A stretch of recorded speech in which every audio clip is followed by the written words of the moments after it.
To my channel education support. आज हम लोग देखने रहे पार्टनरशिप फाइनल अकाउंट के लेक्चर नंबर 3। लास्ट लेक्चर मैंने तुम्हें trading account, profit and loss account and balance sheet का फॉर्मेट एंड उसके अंदर जो एलिमेंट्स आते हैं, मैंने जो एक्सपेंस आते हैं, जो इनकम आते हैं, उसका मैंने डिस्कशन किया था। एंड ट्रेडिंग अकाउंट में कौन से एक्सपेंस को लेना है एंड बैलेंस शीट में कौन से एक्सपेंस को लेना, मैंने वो सब भी डिस्कस किया था।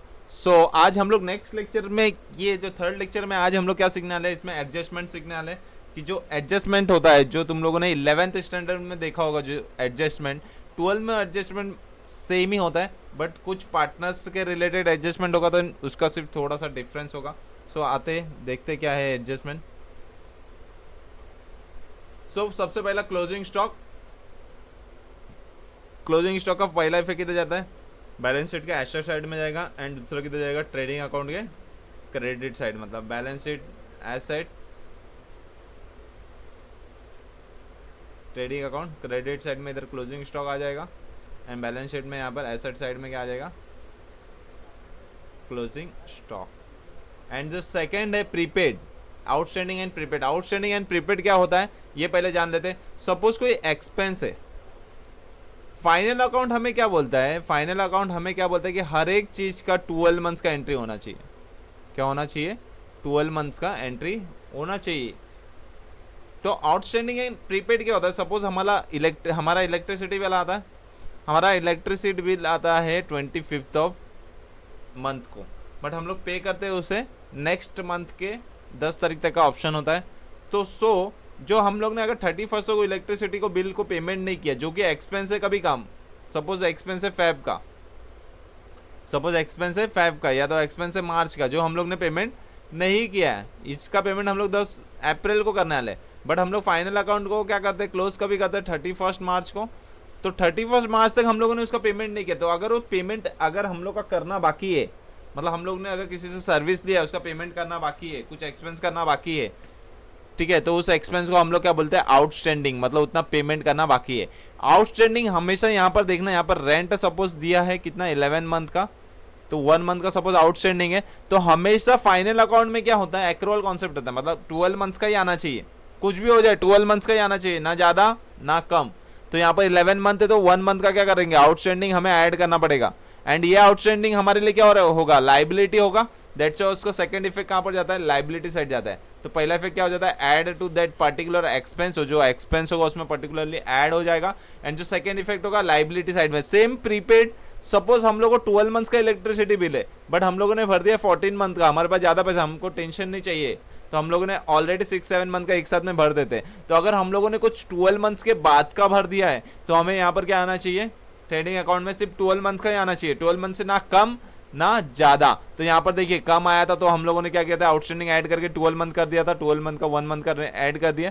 सपोज 14 आया है तो यहाँ पर सेम हम लोग रेंट लिखेंगे, बट माइनस क्या करेंगे, प्रीपेड। मतलब हमें प्रीपेड वाला माइनस करना है, कितने मंथ्स का, 2 मंथ्स का। एंड ये प्रीपेड वाला हम लोग ने नेक्स्ट फाइनेंशियल ईयर के लिए क्या एसेट है ना, मतलब अगले साल तो खर्चा नहीं करना है अप्रैल में, तो ये एसेट हो जाएगा। जब हम लोग सर्विस का कोई एक्स्ट्रा पेमेंट करके रखते तो हमारे लिए एसेट होता है। सपोज अभी सर्विस हम लोग टर्मिनेट करते तो हम लोग ने जो एक्स्ट्रा पैसा किया वो हो सकता है कि हमें रिफंड मिल जाए, तो इसलिए हम लोग उसे क्या ट्रीट करते हैं, एज ए एसेट ट्रीट करते हैं। सो प्रीपेड एक्सपेंस अगर होगा तो हम लोग डिडक्ट करेंगे फ्रॉम वो पर्टिकुलर एक्सपेंस, हम लोग डिडक्ट करेंगे क्योंकि हमें 12 मंथ्स का ही चाहिए।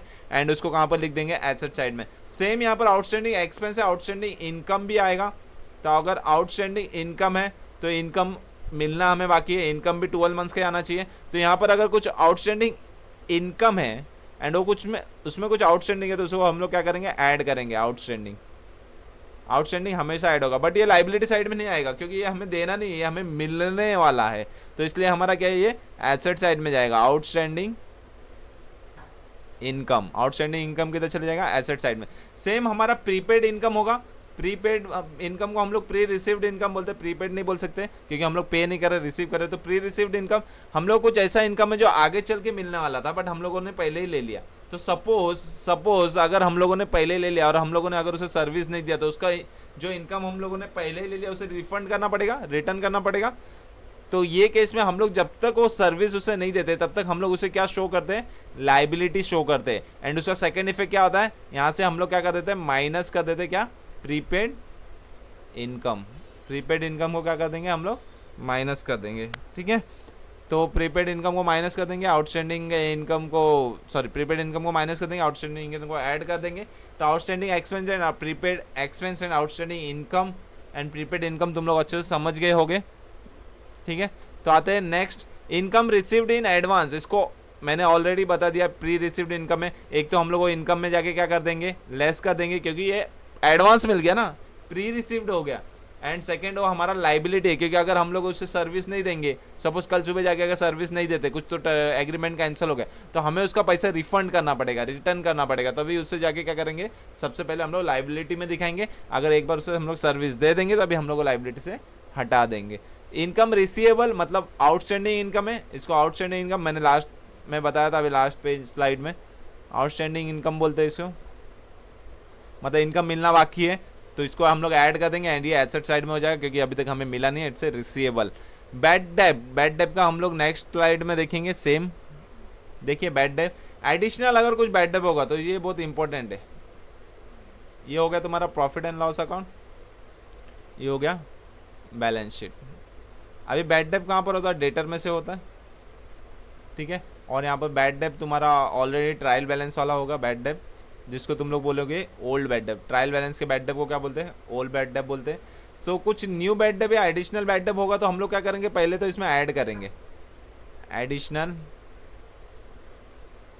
बैड डेट, इसको हम लोग और क्या बोलते हैं, न्यू बैड डेट। एंड हम लोग यहाँ से क्या करेंगे, लेस करेंगे न्यू बैड डेट। फिर उसके बाद में अगर कुछ प्रोविजन फॉर डाउटफुल डेब्ट होगा, अगर कुछ प्रोविजन फॉर डाउटफुल डेब्ट होगा तो उसको क्या करना है, आरडीडी। तो नया प्रोविजन को भी हम लोग क्या करेंगे, ऐड करेंगे आरडीडी न्यू, जो एडजस्टमेंट में होगा। हाँ तो एक बात यहाँ पर देख लीजिए, जो बैड डेब्ट होता है एंड आरडीडी होता है, ये न्यू और ओल्ड कैसे डिफाइन होगा। अगर ट्रायल बैलेंस में गिवन है, ट्रायल बैलेंस में गिवन है तो ये ओल्ड होगा, अगर एडजस्टमेंट में गिवन है देन ये क्या होगा, न्यू होगा। तो ये ध्यान में रखना, ये मैं बहुत बार यूज करने वाला हूँ। सो ये बैड डेट आरडीडी ऐड हो गया, और जो हमारा old bad debt old RDD है वो हम लोग क्या करेंगे, यहाँ से लेस करेंगे। तो यहाँ पर ये फॉर्मेट बन गया, old bad debt plus old bad debt plus new bad debt plus new RDD minus old RDD. And इसमें कुछ भी ओल्ड वाला नहीं करना, इसमें सब न्यू करना है। इसके बाद जो भी बैलेंस आएगा उसमें क्या माइनस करना है, न्यू आरडीडी, जो भी बैलेंस आएगा। फिर ये क्या बोला, रिजर्व फॉर डिस्काउंट, मतलब हम लोग डेटर को डिस्काउंट देते हैं ना, उसका भी हम लोग को पहले ही रिजर्व करके रखना है। पहले रिजर्व करके रखना है कि डेटर को हम लोगों ने इतना डिस्काउंट दे दिया, डेटर ने इतना डिस्काउंट हम लोग से मांगा, और अगर हम लोग डेटर को डिस्काउंट देते तो हमारे लिए लॉस है कि प्रॉफिट है, हमारे लिए क्या है, लॉस है। तो हम लोग क्या करेंगे, डिस्काउंट अलाउड, यहाँ पर हम लोग क्या कर देंगे, डिस्काउंट में ऐड कर देंगे, मतलब टू डिस्काउंट, कौन सा डिस्काउंट, न्यू। एंड ये हम लोग कहाँ से माइनस कर देंगे, जो भी बैलेंस आएगा उसमें से हम लोग माइनस कर देंगे प्रोविजन फॉर डिस्काउंट। इसके बाद जो भी बैलेंस बचेगा वो तुम्हारा क्या रहेगा, फाइनल क्लोजिंग डेटर होगा, क्लोजिंग डेटर होगा। तो ये बैड डेट का कॉन्सेप्ट है, बैड डेट का कॉन्सेप्ट भी हो गया, प्रोविजन फॉर बैड डेट का कॉन्सेप्ट भी हो गया, ओल्ड बैड डेट भी हो गया, न्यू बैड डेट भी हो गया, सबके सब यहाँ पर क्लियर हो गए तुम्हें, ठीक है। तो ओल्ड बैड डेट अगर तुम्हारे ट्रायल बैलेंस से कुछ दिखता होगा तो हम लोग उसको लेस कर देंगे। तो ये फॉर्मेट तुम लोग ध्यान से देखना। नेक्स्ट आता है डेप्रिसिएशन। डेप्रिसिएशन तो सबको पता है, डेप्रिसिएशन 11th में एक चैप्टर भी था डेप्रिसिएशन। क्या होता है डेप्रिसिएशन, डेप्रिसिएशन सिर्फ फिक्स एसेट्स में से लेस होता है। फिक्स एसेट्स का जो लाइफ रहता है, उसका लाइफ जैसे जैसे चलते रहता है, डेप्रिसिएशन उसका वैल्यू क्या होता है, उतना ही कम होते रहता है। तो जैसे ही उसका वैल्यू कम होता है उसे हम लोग बोलते हैं डेप्रिसिएशन, ठीक है। तो डेप्रिसिएशन में सर्टेन मेथड रहेगा, सर्टेन परसेंटेज रहेगा, जो कि बिजनेस के लिए क्या लॉस है, एंड लॉस है तो प्रॉफिट एंड लॉस में क्या हो जाएगा, डेबिट। तो यहाँ पर डेप्रिसिएशन आ जाएगा, first report profit and loss के डेबिट में आ गया। सेकंड क्या हो जाएगा, जो भी फिक्स एसेट रहेगा उसमें से क्या हो जाएगा, लेस हो जाएगा डेप्रिसिएशन। डेप्रिसिएशन कैलकुलेट करने के टाइम देखना है कि पूरे ईयर के लिए मशीनरी था, पूरे ईयर के लिए एसेट था, या पार्ट ऑफ द ईयर के लिए था। अगर जितने टाइम के लिए होगा उतने टाइम का डेप्रिसिएशन हम लोग निकालेंगे, ठीक है। तो क्या होगा, सबसे पहले क्या होगा, सबसे पहले फिर यहाँ पर डेबिट साइड में आ जाएगा एंड लेस हो जाएगा फ्रॉम बैलेंस शीट, ठीक है। एंड सेकेंड यहाँ पर इंटरेस्ट ऑन कैपिटल बोला है। अभी ये ध्यान में देखिए, ये कौन है? बिजनेसमैन है,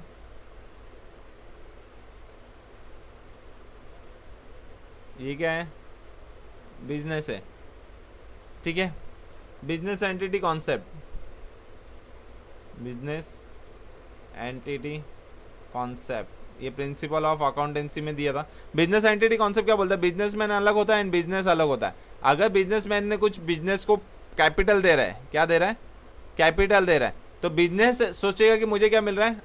लोन मिल रहा है, ठीक है। ऐसा बिजनेस सोचेगा। अगर सपोज बिजनेसमैन को क्या दे रहा है? उस लोन के लिए इंटरेस्ट दे रहा है, उस कैपिटल के लिए क्या दे रहा है? सपोज इंटरेस्ट दे रहा है, तो ये बिजनेस के लिए क्या है?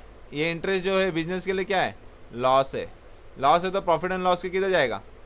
डेबिट में जाएगा। बट ये जो बिजनेसमैन है, इसके लिए ये कैपिटल क्या है? कैपिटल के ऊपर जो इंटरेस्ट मिल रहा है, ये इसके लिए क्या है? इनकम है। तो ये किधर जाएगा? पार्टनर्स कैपिटल के जो कैपिटल होगा उसमें क्या हो जाएगा? ऐड हो जाएगा, इंक्रीज हो जाएगा। तो आप ध्यान से देखिए, पहले तो debit side profit and loss में आ गया, मतलब ये वाला इफेक्ट हो गया, लॉस है बिजनेस के लिए। बट ये पार्टनर के लिए क्या है? प्रॉफिट है, तो उसके क्रेडिट साइड में, पार्टनर्स का क्रेडिट साइड मतलब क्या हो रहा है? कैपिटल हमेशा क्रेडिट होता है, तो इसको और क्रेडिट कर देंगे, किससे? इंटरेस्ट से, उसका कैपिटल इंक्रीज हो जाएगा, ठीक है। इंटरेस्ट एंड ड्रॉइंग वापस से सेम, बिजनेसमैन, बिजनेस ओनर या बिजनेसमैन कुछ भी बोल सकते हो, ये दोनों भी डिफरेंट रहते हैं। अभी ओनर ने बिजनेस से क्या लिया? कुछ तो भी ड्राइंग लिया, उधारी लिया। बिजनेस क्या बोलेगा? मैंने तुझे कैपिटल का इंटरेस्ट दिया था ना, तुझे मुझे अभी ड्राइंग का इंटरेस्ट देना पड़ेगा। तो बिजनेसमैन ने ड्राइंग का इंटरेस्ट दिया, इंटरेस्ट ऑन ड्राइंग, जो भी उधारी लिया था बिजनेस से, जो भी पैसा लिया था, तो बिजनेस के लिए पैसा आ रहा है एज ए इंटरेस्ट, तो बिजनेस के लिए क्या हो जाएगा? ये इनकम हो जाएगा। एंड इनकम कहाँ पर आता है बच्चे लोग? प्रॉफिट एंड लॉस के क्रेडिट साइड में, ठीक है। बट ये बिजनेसमैन ओनर के लिए क्या है? ये एक्सपेंस है, ठीक है। तो ये किधर जाएगा? पार्टनर्स कैपिटल, जो पार्टनर का जो उसका कैपिटल होगा उसका डेबिट साइड में आएगा। क्यों डेबिट साइड में आएगा? क्योंकि कैपिटल कम हो जाएगा, ड्राइंग का इंटरेस्ट इसने दिया तो इसके लिए लॉस है, इसके लिए एक्सपेंस है, तो उसको क्या कर देगा? लेस करना करेगा कैपिटल को। और कैपिटल क्रेडिट बैलेंस होता है, तो उसको लेस करने के लिए क्या करेंगे? डेबिट करेंगे। Interest on loan taken, same, अगर बिजनेस से कुछ लोन लिया है तो बिजनेस के लिए क्या हो जाएगा? ये एक्सपेंस हो जाएगा, ठीक है, सेम है। इंटरेस्ट ऑन इन्वेस्टमेंट, बिजनेस ने किधर तो भी इन्वेस्टमेंट किया है एंड उसका इंटरेस्ट मिल रहा है, ये तो बिजनेस के लिए क्या है? प्रॉफिट है ना, तो प्रॉफिट किधर जाएगा? क्रेडिट साइड जाएगा। एंड बिजनेस का जो इन्वेस्टमेंट है उसमें क्या हो जाएगा? इंटरेस्ट ऐड हो जाएगा। इनका मतलब ये रहता है कि जो भी इंटरेस्ट आता है ना बिजनेसमैन में, वो उनको यूज़ नहीं करते, उसको वापस से री इन्वेस्ट कर देते, तो उसको इन्वेस्टमेंट के अंदर ही हम लोग ऐड कर देंगे। Insured good destroyed by fire, अगर कोई गुड्स का इंश्योर्ड हो रहा है, ये ट्रेडिंग ले लेते हैं, ट्रेडिंग, यहाँ से प्रॉफिट एंड लॉस भी ले लेते हैं, और ये बैलेंस शीट ले लेते हैं, ठीक है। अभी तो इंश्योर्ड गुड्स, सबसे पहले तो इंश्योर्ड गुड्स आया है, तो इंश्योर्ड गुड्स मतलब गुड्स डिस्ट्रॉयड बाय फायर, तो गुड्स तो कम हो गया ना। एंड गुड्स कहाँ पर होता है? परचेस, मतलब ये नथिंग बट गुड्स मतलब स्टॉक, तो स्टॉक कम हो गया, तो हम लोग सबसे पहले तो ट्रेडिंग अकाउंट से क्या करेंगे? स्टॉक कम करेंगे बाय फायर, हम लोगों ने उसको कम कर दिया।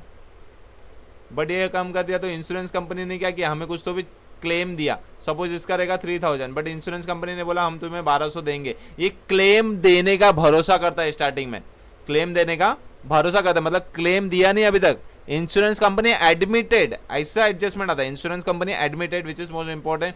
एडमिटेड मतलब उसने सिर्फ बोला है, तो बोला है मतलब उसने दिया नहीं है, तो हम लोग यहाँ पर क्या लिखेंगे? क्लेम रिसीवेबल, मतलब कोई भी अमाउंट अगर हमें भरोसा मिला रहता है देने के लिए, तो उस रिसीवेबल को हम लोग डाल देंगे 1200। एंड जो बाकी का पैसा नहीं मिलने वाला 1800, वो हमारे लिए क्या है? लॉस हो गया। तो ये क्या हो गया? Loss by fire. I hope it's clear. अगर अनसिक्योर्ड रहेगा तो क्लेम तो कुछ आएगा ही नहीं, सीधा क्या हो जाएगा? 3000 यहाँ पर loss, goods loss by fire, and पूरा का पूरा 3000 यहाँ पर क्या हो जाएगा? लॉस हो जाएगा। तो सिर्फ प्रॉफिट एंड लॉस में आएगा, एंड ट्रेडिंग अकाउंट के क्रेडिट साइड आएगा, बैलेंस शीट में कुछ भी नहीं आएगा। गुड्स स्टॉलन सेम है, अगर गुड्स कुछ चोरी हो गया तो प्रॉफिट एंड लॉस के डेबिट साइड में आ जाएगा। एंड ट्रेडिंग अकाउंट में से गुड्स कम हो गया करके उसका एंट्री दिखा देंगे। डिस्ट्रीब्यूशन एज फ्री सैंपल, इसको हम लोग प्रॉफिट एंड लॉस में सबसे पहले तो ट्रेडिंग में क्रेडिट आ जाएगा, क्योंकि गुड्स जो भी हम लोग कम हो रहा है उसको क्रेडिट साइड में दिखाते हैं, स्टॉक जो भी कम होता है। एंड प्लस वो एडवर्टाइजमेंट है which is expense loss to the business, तो उसको हम लोग प्रॉफिट एंड लॉस में डेबिट साइड में दिखाएंगे। Good withdraw by the personal use, personal use के लिए अगर गुड विड्रॉ कर रहा तो सबसे पहले तो ट्रेडिंग अकाउंट के क्रेडिट साइड में आ जाएगा कि गुड्स विड्रॉ कर रहा है, तो गुड्स जैसे ही कम होगा ट्रेडिंग अकाउंट के क्रेडिट साइड में आ गया। बट ये गुड्स को विड्रॉ कौन किस लिए कर रहा है? पार्टनर पर्सनल यूज के लिए, मतलब वो क्या है, ड्राइंग है। एंड ड्राइंग कहाँ पर जाएगा? ड्राइंग मतलब इट इज नथिंग बट क्या करना है, लेस फ्रॉम कैपिटल। एंड हम लोग अकाउंट्स में कुछ भी लेस करना होगा तो हम लोग अपोजिट करते हैं उसका। अपोजिट करते मतलब डेबिट को अगर लेस करना होगा तो हमें क्या करना पड़ेगा, क्रेडिट करना होगा, और क्रेडिट को अगर लेस करना होगा तो हमें क्या करना पड़ेगा, डेबिट करना होगा। तो यहाँ पर कैपिटल को लेस करना मतलब कैपिटल को क्या करना है, डेबिट करना है, क्योंकि कैपिटल ऑलरेडी क्या होता है, क्रेडिट होता है, तो उसको इधर क्या करेंगे, डेबिट करेंगे। तो ड्राइंग क्या हो जाएगा, पार्टनर्स कैपिटल डेबिट साइड में आ जाएगा एज ए ड्राइंग। ठीक है, तो आते हैं नेक्स्ट 16 अनरिकॉर्डेड परचेस। ओ बहुत इंटरेस्टिंग है ये अनरिकॉर्डेड परचेस, मतलब हम लोगों ने कुछ रिकॉर्ड किया ही नहीं था ना, हम लोगों ने कुछ रिकॉर्ड किया ही नहीं था, तो अभी करो। हम लोगों ने अगर कुछ रिकॉर्ड नहीं किया है तो अभी करो। ठीक है, तो यहाँ पर पहले से कुछ परचेस दिया होगा तुम्हारे ट्रेडिंग में, अनरिकॉर्डेड है, तो हम लोग उसको क्या कर देंगे, अभी एडिशनल में डाल देंगे। एडिशनल परचेस अनरिकॉर्डेड रहा तो उसे हम लोग ने एडिशनल परचेस में डाल दिया। सेम अगर हम लोग परचेस करते हैं तो दो हो सकता है, या तो कैश या तो क्रेडिट। अभी यहाँ पर कुछ बोला नहीं, सिर्फ अनरिकॉर्डेड बोला, तो हम लोग उसको क्रेडिट एज्यूम करते हैं। तो क्रेडिट परचेस को भी हम लोग ने रिकॉर्ड नहीं किया था ना, ये परचेस को ही रिकॉर्ड नहीं किया था, तो जब क्रेडिट किया मतलब सामने क्रेडिटर भी होगा, उसे भी रिकॉर्ड नहीं किया, तो हम लोग यहाँ पर क्या लिखेंगे, क्रेडिटर। कहाँ पर, लाइबिलिटीज। ठीक है, तो यहाँ पर देखिए add to the creditor liability side, and हम लोग परचेस में ऐड कर देंगे। सेम सेल्स, तो हम लोग सेल्स में तो ऐड कर देंगे, बट उसका सेकंड इफेक्ट किधर आएगा, डेटर भी तो ऐड हुआ रहेगा उतना, क्योंकि कैश तो बोला नहीं है, सिर्फ अनरिकॉर्डेड सेल्स बोला है, तो उतना डेटर भी ऐड करेंगे, उतना सेल्स भी ऐड करेंगे, उतना परचेस भी ऐड करेंगे, उतना क्रेडिटर भी ऐड करेंगे। जैसे जैसे परचेस बढ़ेगा वैसे वैसे क्रेडिटर भी बढ़ेगा, अगर वो क्रेडिट ट्रांजेक्शन है तो इतना क्लियर होना चाहिए। आते हैं next, capital expenditure included in revenue expenditure. Machinery purchase किया एंड हम लोग ने एंट्री कहाँ पर मारा, परचेस अकाउंट में। मशीनरी क्या, कैपिटल एक्सपेंडिचर, परचेस किया, रेवेन्यू एक्सपेंडिचर, मतलब हम लोगों ने मशीनरी परचेस किया बट डाला परचेस अकाउंट में। तो क्या करेंगे, परचेस से हटाएंगे ना भाई। परचेस क्या होता है, डेबिट होता है, तो उसको हटाने के लिए क्या करना पड़ेगा, परचेस को क्रेडिट करना पड़ेगा। मशीनरी डेबिट होता है, इसको हटाने के लिए क्या करना पड़ेगा, मशीनरी को डेबिट करना होगा। कुछ नहीं करना है, मशीन से माइनस करने का परचेस में डालने का, परचेस से माइनस करने का मशीन में डालने का। ठीक है, तो यहाँ पर क्या आ गया, deduct from the particular revenue expenditure, मतलब रेवेन्यू एक्सपेंडिचर से डिडक्ट करेंगे। Deduct is nothing but debit का क्रेडिट, एंड ऐड कर देंगे किधर, जिसमें आना चाहिए हो, तो मशीन किधर आना चाहिए, मशीन एसेट में आना चाहिए, तो हम लोग उसको क्या कर देंगे, एसेट में डेबिट, तो asset is nothing but debit. ठीक है, सो नेक्स्ट रेवेन्यू का भी सेम इसका उल्टा है, हम लोग जिसमें अगर गलती से डाल दिए रहेंगे तो उसको उसमें से माइनस करना है, एंड जहाँ पर उसका एक्चुअल प्लेस है वहाँ पर करना है। सपोज तुम्हारे पास दो घर है और एक कोई तो भी लड़का है, ये आके गलती से ये घर पे चले जाता है, क्या करेगा वो, ये घर से निकलेगा और अपने घर पे चले जाएगा। सेम अगर हम लोग ने कुछ कैपिटल का चीज़ रेवेन्यू में डाल दिए तो रेवेन्यू से हटाओ, माइनस करो, एंड उसको किधर डालो, उसके घर पे, मतलब कैपिटल में। Bill receivable dishonour, bill receivable dishonour हो गया। सबसे पहले तो हम लोग क्या होता है, बिल रिसीवेबल ऐसा कुछ होता ही नहीं है, सबसे पहले डेटर होता है। तो डेटर सपोज 1000 के, तो इसमें 10,000 के, सपोज इसमें से कुछ डेटर बोलते हैं 3000 के हम बिल रिसीवेबल दे रहे, तो हम लोग डेटर में से क्या माइनस कर देते हैं, 3000 का माइनस कर देते, तो ये कितना बच गया अभी 7000, एंड 3000 का क्या बन गया, बिल रिसीवेबल कितना हो गया 3000, मतलब इनडायरेक्टली क्या है, दोनों भी अभी कितना है 10,000 ही है, मतलब दोनों भी डेटर ही है, बट थोड़ा सा उसका बिल दे दिया था करके उसका नाम थोड़ा सा अलग कर दिया था हम लोगों ने। ठीक है, तो अभी यहाँ पर क्या बोला है, बिल रिसीवेबल डिसऑनर हो गया, तो ये जो बिल रिसीवेबल 3000 का बोला था, प्रॉमिस किया था, ये डिसऑनर हो गया। तो हम लोग क्या करेंगे, वापस इसमें से कैंसिल कर देंगे, यहाँ पर डाल देंगे, यहाँ से यहाँ पर लाए थे ना, तो ये अगर डिसऑनर होता है तो वापस यहाँ से यहाँ पर, मतलब 3000 यहाँ से माइनस करेंगे, इसको नील हो जाएगा ये। फिर ये जो 7000 है इसमें 3000 ऐड कर देंगे, ये हो गया 10000।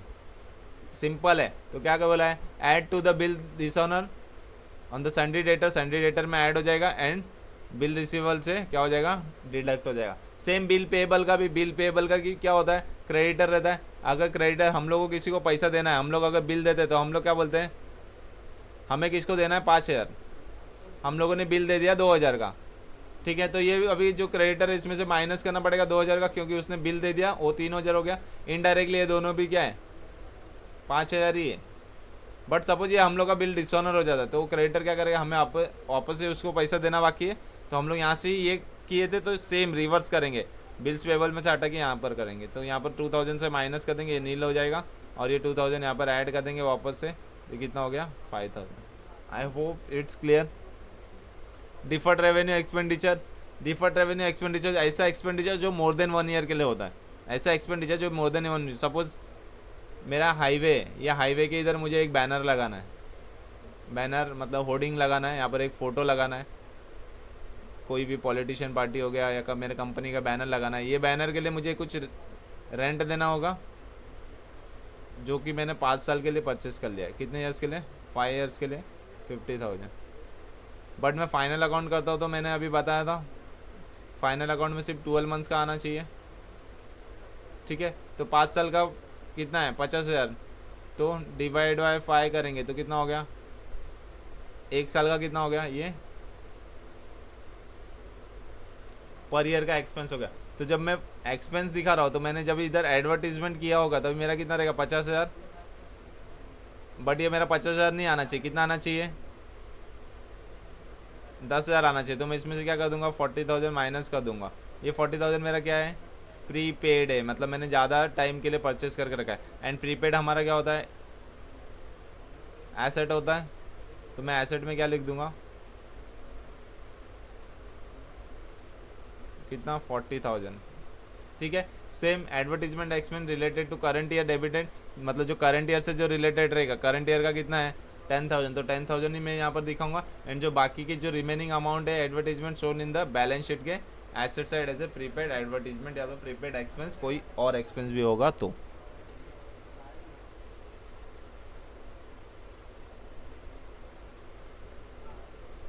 आई होप तुम्हें यह क्लियर होगा। बाकी जो हिडन एडजस्टमेंट है वो मैं तुम्हें नेक्स्ट लेक्चर में बताऊंगा। जो अभी तक हम लोगों ने पढ़ा ये जो नॉर्मल एडजस्टमेंट है ये सब बताया, जो कि अलग से तुम्हें adjustment part in the below of the trial balance दिया होता है। तो नेक्स्ट लेक्चर में मैं तुम्हें हिडन एडजस्टमेंट बताऊंगा जो कि तुम्हारे ट्रायल बैलेंस में दिया होता है। तो पहले इस वीडियो को देख लीजिए। Thank you for watching and please अपने फ्रेंड्स के बीच में शेयर कीजिए एंड टेलीग्राम ज्वाइन कीजिए। अगर तुम्हें कुछ डाउट है तो तुम लोग टेलीग्राम में उसमें पूछ सकते हो। सो बाय बाय स्टूडेंट्स।